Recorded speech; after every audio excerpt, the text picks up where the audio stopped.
Halo, kembali lagi bersama saya Ivan Kareja dalam konten edukasi literasi digital. Di era globalisasi, di mana teknologi digital dapat diakses oleh hampir semua kalangan, informasi berkembang pesat dan penyebaran semakin cepat. Di era digital, media konvensional masih tetap eksis, namun telah ditinggalkan oleh generasi yang lahir di era digital, yaitu generasi milenial. Generasi milenial cenderung malas untuk memvalidasi kebenaran berita yang mereka terima dan cenderung menerima informasi yang hanya dari satu sumber, yaitu media sosial. Berdasarkan survei Asosiasi Penyelenggara Jasa Internet Indonesia atau yang disingkat dengan APJII tahun 2019 sampai 2020, penetrasi pengguna internet di Indonesia didominasi oleh kelompok usia 15 sampai 19 tahun 91%, disusul oleh kelompok usia 20 sampai 24 tahun sebesar 88,5%. Rata-rata pengguna internet untuk membuka sosial media sebesar 51,5% dan untuk berkomunikasi sebesar 32,9%.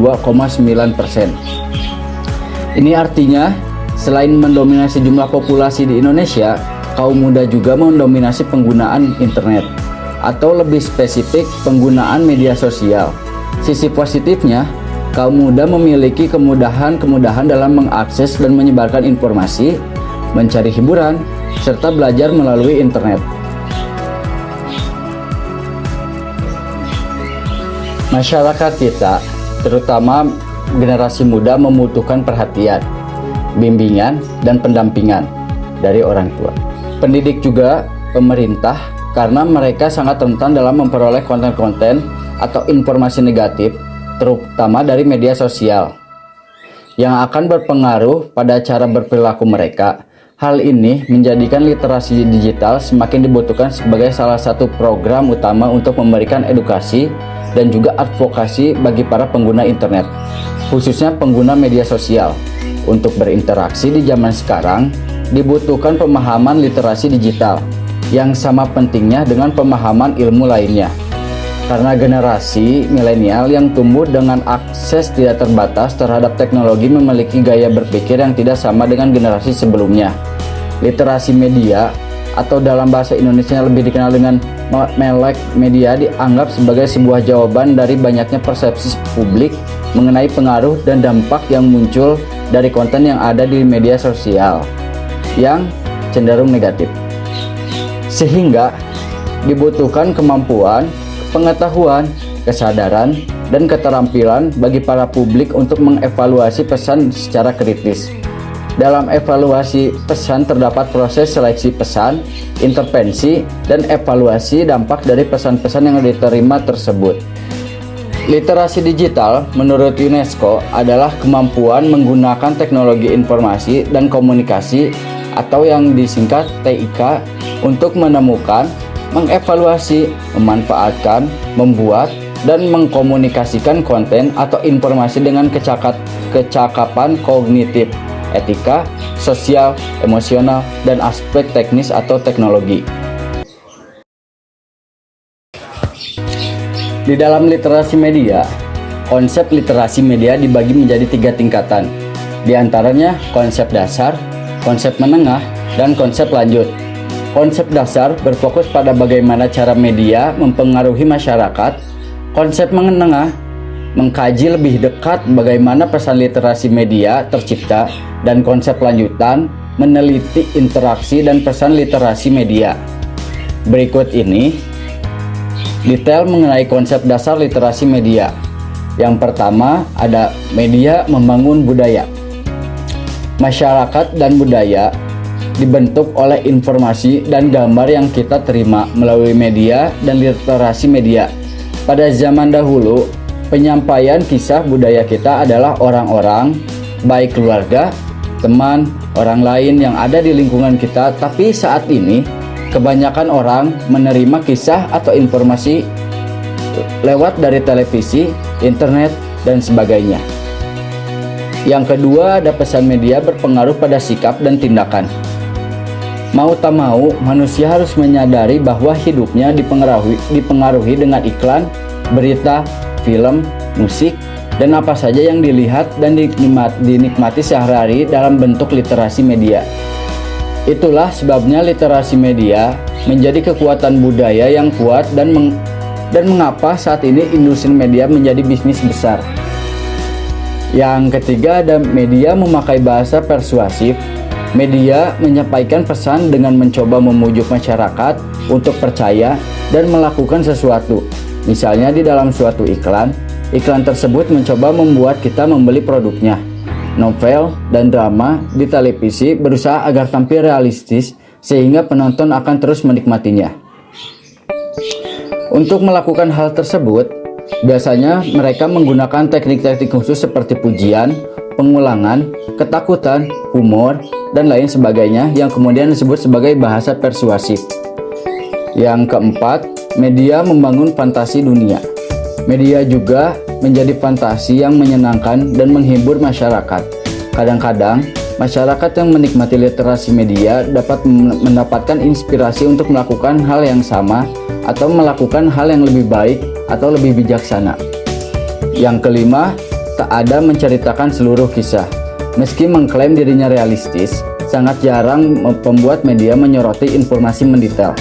Biasanya, pembuat media memiliki sudut pandang dan akan menyampaikan sebuah informasi yang sekiranya bermanfaat atau menarik perhatian masyarakat saja.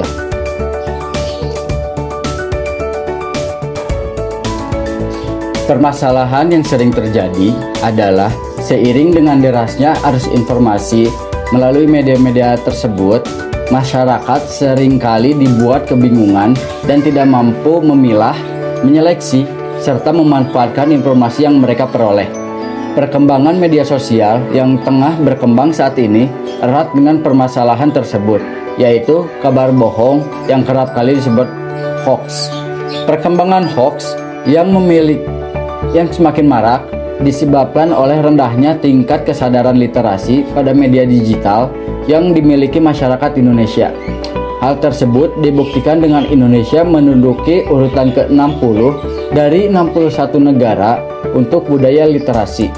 Menurut riset bertajuk World Most Literate Nation Ranked yang dilakukan oleh Central Connecticut State University pada Maret 2016, rendahnya tingkat literasi media pada media digital tersebut memicu mudahnya tersebar berita hoax. Karena banyak di antara hanya membaca judul yang tertera tanpa melihat jauh isi dan dari informasi tersebut, yang kemudian langsung disebarluaskan informasi tersebut yang belum dibuktikan kebenarannya kepada orang lain. Kebiasaan tersebut tentunya mendukung beredarnya berita hoax. Karena pada masa kini, setiap pribadi kita dapat menjadi media untuk menyalurkan sebuah berita atau informasi.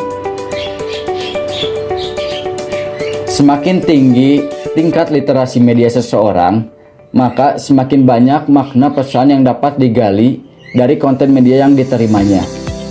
Sebaliknya, semakin rendah tingkat literasi media seseorang, maka sedikit pula dan makna yang dapat mereka ambil dari pesan yang mereka terima. Khalayak yang memiliki tingkat literasi media yang rendah cenderung akan menerima pesan sesuai dengan apa yang dikonstruksikan oleh media. Mereka cenderung menerima pesan apa adanya tanpa menggali lebih dalam makna dari pesan tersebut. Apa makna yang tersirat dari berita atau informasi yang mereka dapatkan, mereka cenderung sulit untuk menilai keakuratan pesan. Keberpihakan media, mewakili kontroversi, mengapresiasi ironi, dan sebagainya. Mereka memaknai pesan-pesan media apa adanya tanpa berupaya mengkritisinya. Menurut Kominfo, ada cara untuk mengatasi berita hoax di dunia maya. Yang pertama, hati-hati dengan judul provokatif. Berita hoax seringkali menggunakan judul sensasional yang provokatif, misalnya dengan langsung menudingkan jari ke pihak tersebut. Isinya pun bisa diambil dari berita media resmi, hanya saja diubah-ubah agar menimbulkan persepsi sesuai yang dikehendaki sang pembuat hoax. Yang kedua, cermati alamat situs. Untuk informasi yang diperoleh dari website atau mencantumkan link, cermatilah URL situs yang dimaksud. Apabila berasal dari situs yang belum terverifikasi sebagai institusi pers, misalnya menggunakan domain blog, pada informasinya bisa dibilang meragukan atau kurang lebih berita hoax. Yang ketiga, periksa fakta. Perhatikan dari mana berita berasal dan siapa sumbernya. Apakah dari institusi resmi seperti KPK atau Polri? Sebaiknya jangan cepat percaya apabila informasi berasal dari pegiat ormas, tokoh politik, atau pengamat. Yang keempat, cek keaslian foto. Di era teknologi digital saat ini, bukan hanya konten berupa teks yang bisa dimanipulasi, melainkan juga konten lain berupa foto atau video. Ada kalanya pembuat berita palsu juga mengedit foto untuk memprovokasi pembaca. Yang kelima, ikut serta grup diskusi anti-hoax. Di Facebook terdapat sejumlah fanpage dan jumlah diskusi anti-hoax. Misalnya forum anti-fitnah, hasut, dan hoax, fanpage dan grup Indonesian Hoax Buster, fanpage Indonesian Hoaxers, dan grup Sekoci. Di grup-grup diskusi ini, netizen bisa ikut bertanya apakah suatu informasi merupakan hoax atau bukan, sekaligus melihat klarifikasi yang sudah diberikan oleh orang lain. Semua anggota bisa ikut berkontribusi sehingga grup berfungsi layaknya crowdsourcing yang memanfaatkan tenaga banyak orang. Sikap kritis dalam konsumsi media mencakup pendekatan yang hati-hati, reflektif, dan analisis terhadap informasi yang diperoleh dari berbagai sumber media. Berikut adalah deskripsi beberapa aspek sikap kritis dalam konteks konsumsi media. Yang pertama, skeptisisme sehat. Sikap kritis melibatkan skeptisisme yang sehat terhadap informasi, bukan hanya mencurigai setiap hal tanpa alasan, tetapi untuk mempertanyakan dan mencari informasi sebelum menerima sebuah klaim atau berita. Yang kedua, pertanyaan terbuka. Individu yang bersikap kritis cenderung memiliki pertanyaan terbuka terhadap informasi yang mereka terima, mengeksplorasi lebih lanjut, dan mencari pemahaman yang lebih dalam. Yang ketiga, pengecekan fakta. Sikap kritis mencakup kebiasaan untuk memeriksa fakta dan mengkonfirmasi informasi dengan sumber-sumber terpercaya sebelum menerima atau menyebarkan informasi tersebut. Yang keempat, analisis konteks. Pemahaman konteks adalah kunci dalam sikap kritis. Individu yang kritis akan mempertimbangkan faktor-faktor kontekstual yang mungkin mempengaruhi cara suatu informasi dipresentasikan. Penilaian kredibilitas sumber. Sikap kritis melibatkan kemampuan untuk menilai kredibilitas sumber informasi, termasuk pengecekan rekam jejak, motivasi, dan reputasi sumber tersebut. Dengan mengadopsi sikap kritis, individu dapat menjadi konsumen media yang lebih cerdas, dapat dipercaya, dan berdaya. Sikap ini membantu melindungi dari potensi penyebaran informasi palsu atau hoax dan membangun keterampilan literasi media yang kuat. Cukup sekian konten edukasi yang saya sampaikan. Semoga konten tersebut menambah wawasan bagi Anda yang menonton. Saya Ivanka pamit undur diri. Bye.